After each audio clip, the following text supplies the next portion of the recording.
Good day mga ka-idol! Update tayo sa Double Header Wednesday ng inyong PBA. Sa first game, naglaro ang Terra Permagip kontra sa Converge Fiber Xers.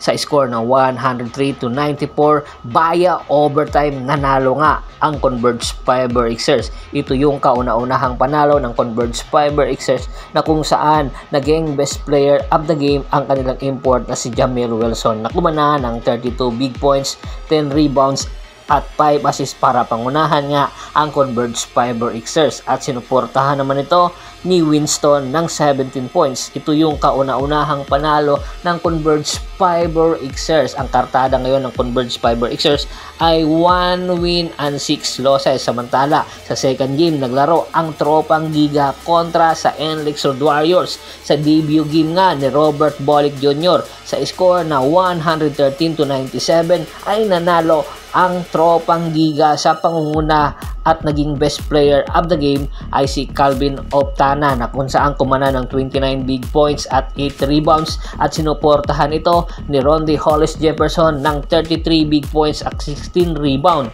At ang kartada ngayon ng Tropang Giga ay 3 wins and 3 losses. At sa susunod na game sa Friday kontra sa Bossing, inaasahan na mas lalo pang lalakas ang Tropang Giga. Samantala sa debut game nga ni Robert Bolick Jr., 9 points lang ang kanyang naitulong sa 33 minutes niyang paglalaro at nagkaroon ng injury si Stokely Chappie dahilan para nga mabaon ang NLEX Road Warriors sa second half para manalo ang Tropang Giga. Samantala, isang pasabog, isang breaking news, dumating na nga sa bansa ang bagong import ng SMB matapos nga magkaroon ng injury si Junmar Fajardo na kung saan 4 hanggang 6 na linggo itong mamamahinga ay tuluyan na nga nilang pinakawalan ang kanilang import na si Ivan Aska matapos ang sunod-sunod na pagkatalo ng SMB. Kaya naman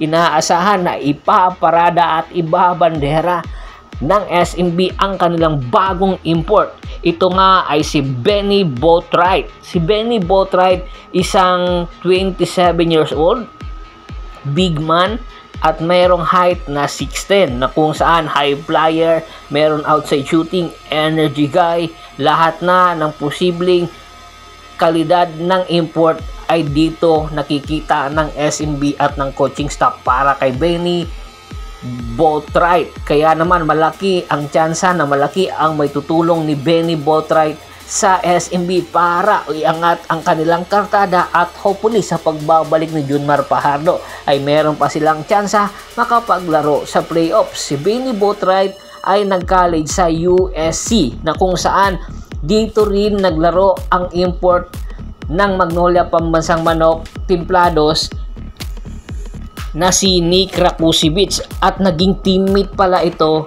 ni Nick Rakusiewicz si Benny Boatwright. Si Benny Boatwright ay naging NBA undrafted noong 2019 dahil nga sa pagiging NBA undrafted neto ay nakapaglaro din ito sa Pistons sa Summer League.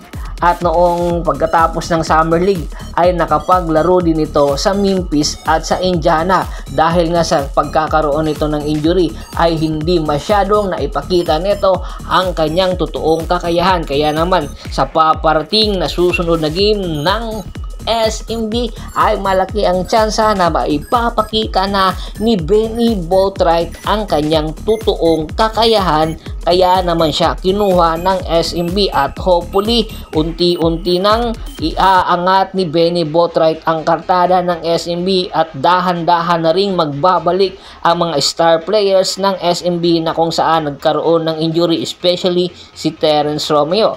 Samantala, matapos nga ang blockbuster 3-team trade ng NLEX, Northport at ng SMB involving 7 players, kasama na nga dito si Robert Bolick Jr., ay isa na namang nilulutong trade transaction ang Barangay Ginebra San Miguel at ang Northport Batangpier involving Aline Bolinadi. Opo, si Aline Bolinadi interesado ngayon si Coach Tim ko na makuha ang kanyang serbisyo. matapos nga itong pakawalan ng SMB at ibigay sa Northport Batanguer. Ayon nga sa ating insider, isang malaking posibilidad na anytime ay kukunin muli ito ng Barangay Ginebra at maglalaro na sa Barangay Ginebra dahil sa kakulangan ng kanilang players na hanggang ngayon si Scotty Thompson ay hindi pa alam kung kailan makakabalik at si Jeremiah Gray. Ang nasabing player na si Alin Bolenadi, isang two-way player na posibleng pwedeng pamalit kay Jeremiah Gray dahil strict shooter itong si Alin Bolenadi. Isa itong deadly shooter at the same time pwede maging defender sa guard position at malaki ang tsansa dahil na rin sa pagkakaroon ng injury ni John Pinto ay malaki ang posibleng ito ang papalit sa kanyang iniwang rule na kung saan very badly nga needed ni Coach Tim Cone. Kaya aabangan natin. Anytime ay posibleng mailipat na rin si Alin Bolenadi sa Northport rather sa Barangay Ginebra, San Miguel, kapalit ang dalawang player ng Barangay Ginebra na sina Sydney Onobere at si Jason David na kung saan napakaganda ng ipinakita sa nakaraan PBE on tour. Kaya aasahan natin, ano sa tingin nyo? Batas ba ang nasabing trade transaction? Makukuha ng Barangay Ginebra San Miguel si Alin Bolenadi at kapalit si Sydney Onobere at Jason David papunta sa Northport Batanguer? Komento na sa baba ng video at pag-usapan natin yan. Once again, this is Percival Monteron at your service. Don't forget to subscribe my sports channel at don't forget to click the notification bell button para nga maging updated palagi sa kwentuhan. At bago pa man natin tapusin ang ating kwentuhan, shoutout muna tayo sa ating mga followers at subscribers kay Sir Anthony Lucky Alon, Kagawad Kat sa Kinudukusin ng Hagonoy Bulacan, Ricky Lanza ng Ricky Rider TV ng Tansa Cavite. Marami pong salamat sa walang sawa niyong pagsuporta.